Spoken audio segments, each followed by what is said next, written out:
بسم اللہ الرحمن الرحیم۔ عائشہ اسلامک ہسٹری کی پیاری بہنوں اور بھائیوں، السلام علیکم ورحمۃ اللہ وبرکاتہ۔ تمام تعریفیں اللہ کے لیے، وہی نیک لوگوں کا ولی ہے۔ میں گواہی دیتی ہوں کہ اللہ کے سوا کوئی معبود برحق نہیں، وہ یکتا ہے، اس کا کوئی شریک نہیں۔ اور میں یہ بھی گواہی دیتی ہوں کہ ہمارے نبی حضرت محمد مصطفیٰ صلی اللہ علیہ وآلہ وسلم اللہ کے بندے اور آخری رسول ہیں۔ یا اللہ ان پر اور ان کی آل پر اور تمام صحابہ کرام پر اپنی رحمتیں، برکتیں اور سلامتی نازل فرما، آمین۔ میری بہنوں اور بھائیوں، آج بدھ کا دن ہے اور یہ بدھ ذی الحج کی آخری بدھ کا دن ہے۔ آپ ذی الحج کی آخری بدھ کے دن یہ عمل، یہ وظیفہ کر لیں، انشاءاللہ اس عمل کی برکت سے رب کریم آپ کی ہر دلی مراد کو پورا فرما دے گا۔ یہ عمل بہت ہی بابرکت ہے اور اس عمل کی بہت ہی زیادہ فضیلت اور برکات ہے۔ اس عمل کی برکت سے نہ صرف آپ کو دنیاوی فائدے حاصل ہوں گے بلکہ آپ کو آخرت کے فائدے بھی حاصل ہوں گے۔ میری بہنوں اور بھائیوں، اللہ کریم کے فضل اور کرم سے رب کریم ہمیں ہر قسم کی جسمانی بیماریوں سے شفا یاب فرمائے، ہر قسم کی تنگدستی سے ہمیں نجات ملے، تمام تر پریشانیاں اور مصیبتیں اس عمل کی برکت سے ختم ہو جائیں۔ میری بہنوں اور بھائیوں، آج بدھ کا دن ہے اور یہ ذی الحج کی آخری بدھ ہے۔ آج کی اس ویڈیو میں خصوصاً عمل اور وظیفہ تو شیئر کروں گی، لیکن اسی کے ساتھ ایک مختصر سا واقعہ آپ کے ساتھ شیئر کروں گی جس کی برکت سے آپ اس عمل کو اور بھی زیادہ دل لگی سے کریں گے اور اس دعا کو پڑھتے ہی رب کریم پھر آپ کی تنگدستیوں کو ختم فرما دے گا، آپ کی آنے والی مشکلات کو ختم فرما دے گا، آپ کی آنے والی تکالیف کو ختم فرما دے گا۔ میری بہنوں، یہ واقعہ ایک یہودی اور اس کے بیٹے کا ہے۔ ایک یہودی نے اپنے بیٹے کو کہا کہ جاؤ سودا لے آؤ، تو وہ گیا۔ لڑکا رستے سے گزر رہا تھا تو اس یہودی کے بیٹے کی نظر ہمارے پیارے نبی حضرت محمد مصطفیٰ صلی اللہ علیہ وآلہ وسلم پر پڑی اور نبی پاک صلی اللہ علیہ وآلہ وسلم کی نظر بھی اس لڑکے پر پڑی اور وہ وہیں بیٹھ گیا اور وہیں بیٹھا رہا اور دیر ہو گئی۔ وہ یہودی کبھی اندر جاتا اور کبھی باہر آتا کہ لڑکا کہاں رہ گیا، آیا نہیں۔ سورج غروب ہو گیا، مغرب کی نماز ہو گئی، شام کو گھر گیا۔ باپ نے پوچھا، ارے نادان اتنی تاخیر؟ باپ بہت ہی غصے میں کہ بڑا نادان اور پاگل ہے۔ باپ نے کہا کہ میں نے تو کہا تھا کہ جلدی آنا اور اتنی دیر کر آئے ہو، اور تمہیں سودا لینے بھیجا تھا، تم خالی ہاتھ واپس آ گئے، سودا کہاں ہے، سودا کہاں ہے؟ تو بیٹا بولا، سودا تو میں خرید چکا ہوں۔ باپ نے بولا، کیا پاگل آدمی ہو تم؟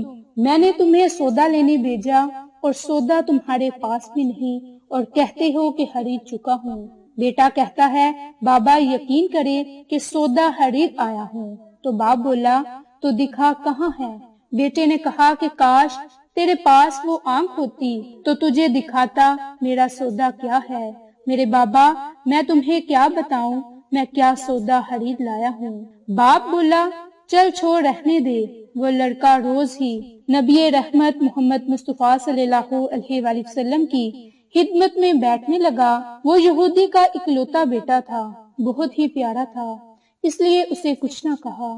کچھ دنوں کے بعد لڑکا بہت ہی بیمار ہو گیا، کافی دن بیمار رہا، اتنا بیمار ہوا کہ کمزوری اتنی ہو گئی کہ کروٹ لینا بھی مشکل ہو چکی تھی اور پھر قریب المرگ ہو گیا۔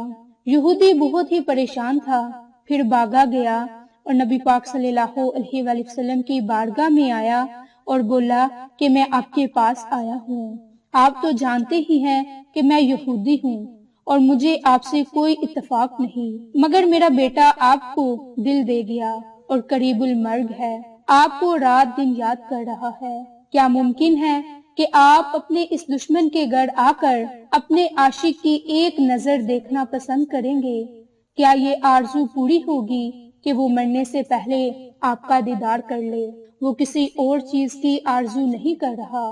آپ نے یہ نہیں فرمایا کہ میں جاؤں گا یا نہیں جاؤں گا، بلکہ آپ صلی اللہ علیہ وآلہ وسلم نے فرمایا کہ ابو بکر اٹھو، عمر اٹھو، علی چلو چلیں، عثمان آؤ، باقی جو سب ہیں چلیں، اپنا دیدار اسے دیتے ہیں، آخری لمحہ ہے، آنکھیں بند کرنے سے پہلے اسے ہمیں کچھ دینا چاہیے، چلو چلتے ہیں۔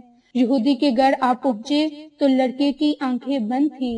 حضور کا سراپا کرم ہی تھا کہ لڑکے کی پیشانی پر آپ نے اپنا دستے اقدس رکھا، لڑکے کی آنکھیں کھل گئیں، جیسے زندگی لوٹ آئی ہو، جسم میں طاقت آ گئی ہو، توانائی آ گئی ہو، جوانی آ گئی ہو۔ آنکھیں کھولی، روح مصطفیٰ پر نظر پڑی، ہلکی سی چہرے پر مسکراہٹ آئی، لب کھل گئے، مسکراہٹ پھیل گئی۔ نبی پاک نے فرمایا بس اب کلمہ پڑھ لو۔ لڑکا اپنے باپ کا منہ تکنے لگا تو یہودی بولا مجھے کیا تکتے ہو، ابو القاسم محمد ابن عبداللہ جو کہتے ہیں کر لو۔ لڑکا بولا یا رسول اللہ میرے پاس تو کچھ بھی نہیں۔ تو آپ نے فرمایا بس تم کلمہ پڑھو، میں جانوں اور جنت جانے، تم میرے ہو جاؤ گے اور جنت بھی تو میری ہے، جنت میں لے جانا ہے یہ میرا کام۔ لڑکے نے کلمہ پڑھا اور جب اس کے منہ سے نکلا کہ محمد رسول اللہ تو اس کی روح باہر نکل آئی، کلمے کا نور اندر چلا گیا، آنکھیں بند ہوئی، لب خاموش ہوئے۔ اس لڑکے کا باپ وہ یہودی بولا کہ اے محمد مصطفیٰ صلی اللہ علیہ وآلہ وسلم، میں اور آپ دونوں مخالف ہیں، اس لیے یہ لڑکا اب میرا نہیں رہا، اب یہ اسلام کی مقدس امانت ہے، اس کا کاشانہ نبوت سے اس کا جنازہ اٹھائیں تب ہی اس کی عزت ہے، آپ اسے لے جائیں۔ پھر آپ صلی اللہ علیہ وآلہ وسلم نے فرمایا صدیق اٹھاؤ، عمر اٹھاؤ، عثمان آگے بڑھو، بلال آؤ تو صحیح، علی چلو دو کندھا دو، سب اٹھاؤ اور اسے آقائے دو جہاں محمد مصطفیٰ صلی اللہ علیہ وآلہ وسلم جب یہودی کے گھر سے نکلے تو یہ فرماتے جا رہے تھے کہ اس اللہ کا شکر ہے کہ جس نے میرے صدقے اس بندے کو بخش دیا، اللہ کا شکر ہے جس نے میرے صدقے اس بندے کو بخش دیا۔ پھر آپ نے اس کی قبر تیار کروائی، کفن پہنایا گیا اور حضور نبی کریم صلی اللہ علیہ وآلہ وسلم قبر کے اندر تشریف لے گئے، قبر میں کھڑے ہوئے اور کافی دیر کھڑے رہے اور پھر اپنے ہاتھوں سے اس عاشق کی میت کو اندر اتارا۔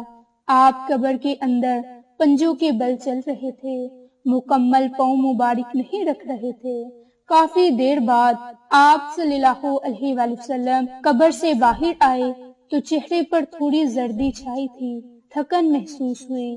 صحابہ نے پوچھا کہ حضور یہ کیا ماجرا ہے؟ پہلے تو یہ بتائیں کہ آپ صلی اللہ علیہ وآلہ وسلم نے قبر میں پاؤں مبارک مکمل کیوں نہیں رکھا؟ آپ صلی اللہ علیہ وآلہ وسلم پنجوں کے بل کیوں چلتے رہے؟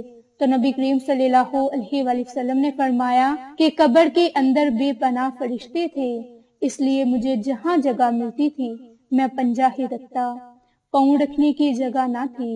میں نہیں چاہتا کہ کسی فرشتے کے پاؤں پر میرا پاؤں آئے۔ پھر صحابہ نے پوچھا آپ قبر کے اندر کیوں گئے؟ تو ہمیں کہتے ہیں کہ ہم چلے جاتے ہیں کہ میں نے اس لڑکے کو بولا تھا نا کہ تیری قبر کو جنت بناؤں گا، تو اب اسی قبر کو جنت بنانے کے لیے قبر کے اندر چلا گیا۔ تو پھر حضور نبی کریم صلی اللہ علیہ وآلہ وسلم اتنے تھکے ہوئے کیوں ہیں؟ تو آپ نے فرمایا تھکا اس لیے ہوں کہ فرشتے اور حوریں اس عاشق کے دیدار کے لیے آ رہے ہیں اور میرے وجود سے لگ لگ کر گزر رہے تھے، ان کی وجہ سے تھک چکا ہوں۔ باحوالہ سنن ابو داؤد، مسند احمد، تفسیر ابن کثیر۔ تو میری بہنوں اور بھائیوں یہ ایک اسلامی واقعہ ہے جس سے آپ کو بہت ہی فائدہ ہوگا۔ اب آپ کو مختصر عمل بتانے جا رہی ہوں جس کی برکت سے آپ کو بہت ہی فائدہ ہوگا۔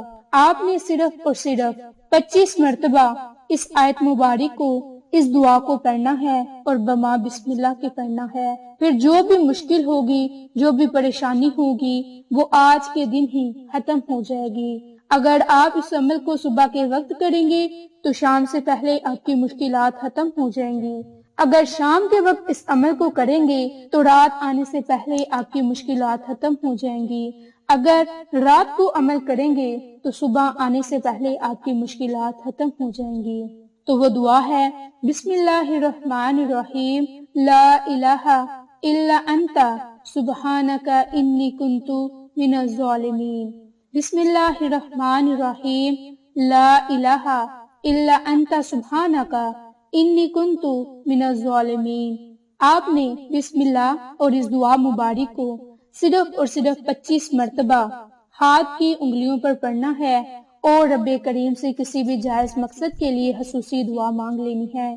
انشاءاللہ اس عمل کی برکت سے آپ کی زندگی کی تمام مشکلات ختم ہوں گی، کیونکہ یہ ذی الحج کی آخری بدھ کا دن ہے۔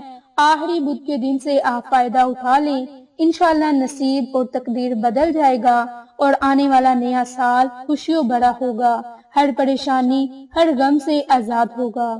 تو آپ اس عمل کو کامل یقین کے ساتھ آج نماز مغرب سے پہلے کسی وقت میں بھی کر لیں، انشاءاللہ آپ کو فائدہ ضرور ہوگا۔ آپ کو یہ ہماری ویڈیوز پسند آئیں تو اسے لائک، شیئر اینڈ سبسکرائب کریں۔ جزاک اللہ۔